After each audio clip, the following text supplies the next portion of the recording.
Hello everybody, this is Money Mom. Welcome back to the channel. Today I want to talk to you guys about 6 things I've learned not to share with other people. Let's get started. Over the last 9 months, I'm a recovering people pleaser and I'm learning to keep my big mouth shut. And so I've learned a lot of things not to share because I used to tell everybody everything. Let me know if any of you have done that because I can promise you this, it comes back to bite you. So let me get started with number 1.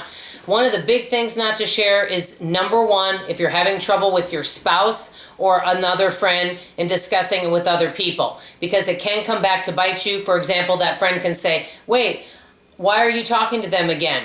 You shouldn't put up with that. And they're going to put those values on you because you've shared with them some problems you've had with your spouse or a friend or coworker, and they're going to be protective of you and want to tell you.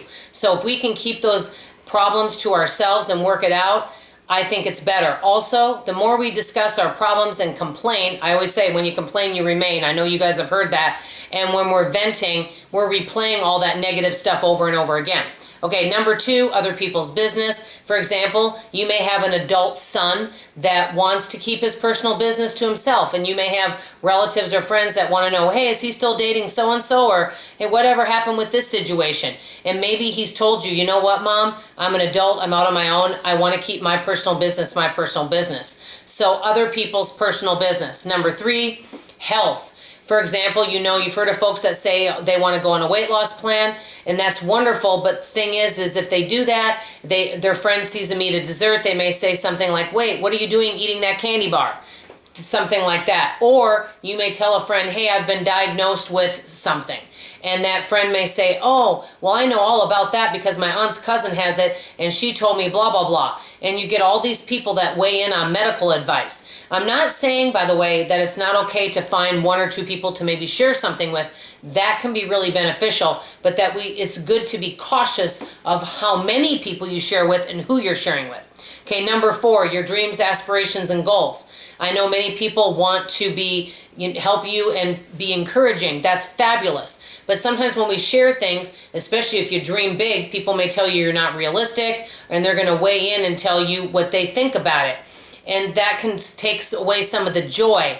And also, if let's say you decide to do a goal or dream. For example, I don't know if you guys have probably read this, New Year's resolutions, I've read this in several places that only 8% of people actually follow through with them.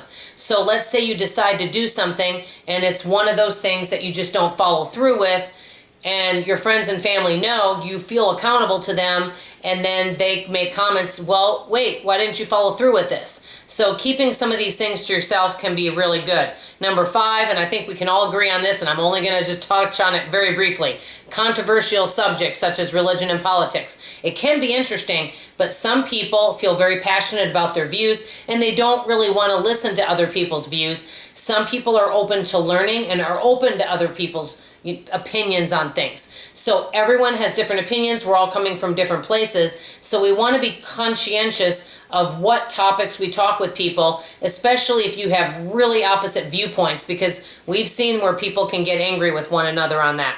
Okay, and last but not least, possibly big financial decisions. Now, I know I share a lot of finances on this channel, and I get a variety of opinions, and I'm okay with that.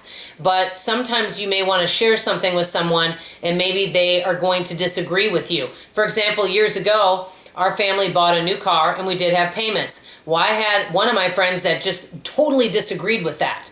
But her husband knew how to work on cars, and so they would buy used cars because her husband basically was very good with his hands and he could fix them. So that worked for them, but she totally disagreed with us buying a new car. So that would be an example. The bottom line is we have to live our life, right, guys? So with all of this, I just think it's wonderful that you can have a few people you can trust in, but when we're sharing everything with everybody, it can come back to bite you, and you're going to get so many opinions and values put on you that it can end up being overly exhausting. So it's good for us to not become too vulnerable with folks. Let me know what you guys think. Are there things you've learned not to share with other people? If so, please put it in the comments below. I definitely want to hear from you. And before signing off, I'm doing a shout out to my dear friend. You guys remember Coffee with Kate, but she changed her channel name. You might already know her. She's drinking coffee. She's doing a lot of really fantastic frugal videos. She's been really cranking them out. I've been really enjoying them. And she is on a debt-free journey right now, and I'm really excited, living a rarely frugal life right now. So I'm impressed with all the things that she's doing with her budget. Let me know how you're saving money today, and let me know what you don't share with others. I always want to hear from you. This is Money Mom signing off, and as always, I love you. Bye-bye.